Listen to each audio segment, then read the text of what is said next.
ሲዳማ ቡና ከሸገር ከተማ የ12ኛ ሳምንት ጨዋታ የመጀመሪያው አጋማሽ ተጀምሯል። ሲዳማ ቡናዎች ይኛውን አጋማሽ ጀምረዋል። መስፍን ታፈሰ፣ ያሬድ ባየ በኢትዮጵያ ፕሪሚየር ሊግ የመጀመሪያ የግንኙነት ታሪካቸው ከዚህ ምሽት ይጀምራል። ተመስገን ባጅሮንድ፣ ተመስገን ካሌብ፣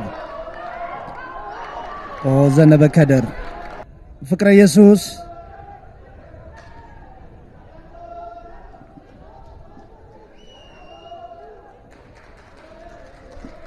አርባአምስቱ ደቂቃ ተጠናቋል። 3 ደቂቃዎች ተጨምረዋል። በእነዚህ 3 ደቂቃዎች ሸገር ከተማ ይህን ውጤት አስጠብቀው ከወጡ በራስ መተማመናቸው ከፍ ብሎ ሊመለሱ ይችላሉ። ጌም ፕላናቸውን የመጨረሻ 30 ሰከንዶች ብሌስ ናጎ፣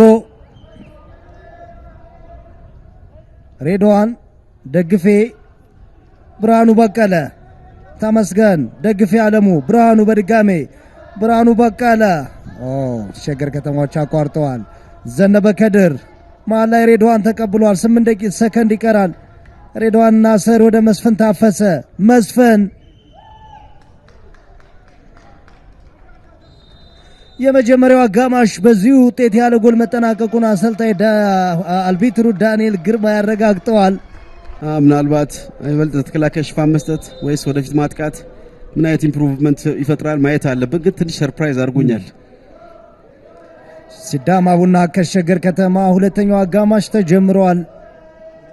የሲዳማ ቡና ማጥቃት ከቆመበት እንደሚቀጥል ነው የሚጠበቀው። ምክንያቱም ከዚህ ጨዋታ 3 ነጥብ እንጂ ሌላው ሁለተኛ እቅዳቸው ሁለተኛ ምርጫቸው ነው።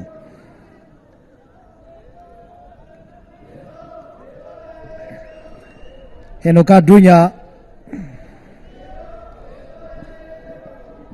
ሄኖክ ኢማኑኤል ካል ሲነጥርበት የተቸገረ ይመስል ነበር። አብዱ መሐመድና ዮናስ አዘዘ ጨዋታውን በኦቤን ሆርን ኦፍ አፍሪካ በቀጥታ ወደ እናንተ እያደረስን ቀጥለናል። ሬድዋን ናስር፣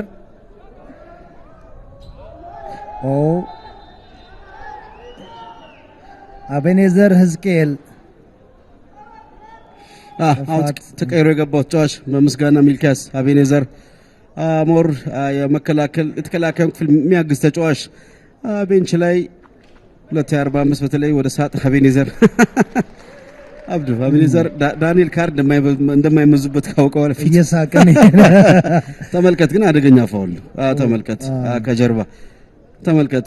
መጀመሪያ ላይ እንደገና ተመለሰ። እዚህ ጋር በጣም አደገኛ ዳንኤል ፊት ለፊቱ ናቸው አብዱ። ምናልባት ብርሃኑ ከተነሳ ይገርመኛል በዚህ ፋውል። እንዴት አይነት ለዘብተኝነን ያሳዩት። በጣም አደገኛ ፋውል የሰራው አደገኛ ጥፋት ነው የሰራው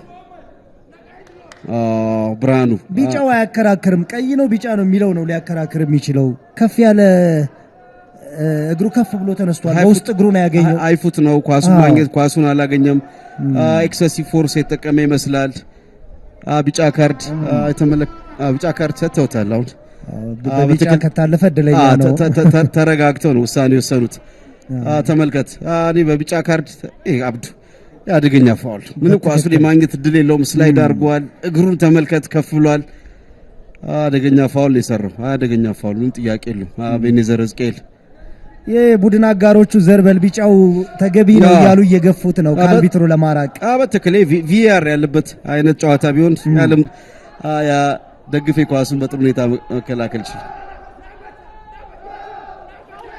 ካሌብ በየነ ሄኖክ አዱኛ ተነጥቋል። መስፍን ታፈሰ፣ መስፍን ብሌስ ናጎ ከኋላ ፍቅረ ኢየሱስ ተወልደ ብርሃን ቺምስ በአስፈላጊው ሰዓት ለሲዳማ ቡና መሪነታቸውን የምታስመልስ ቤዛ የሆነች ጎል አስቆጥረዋል።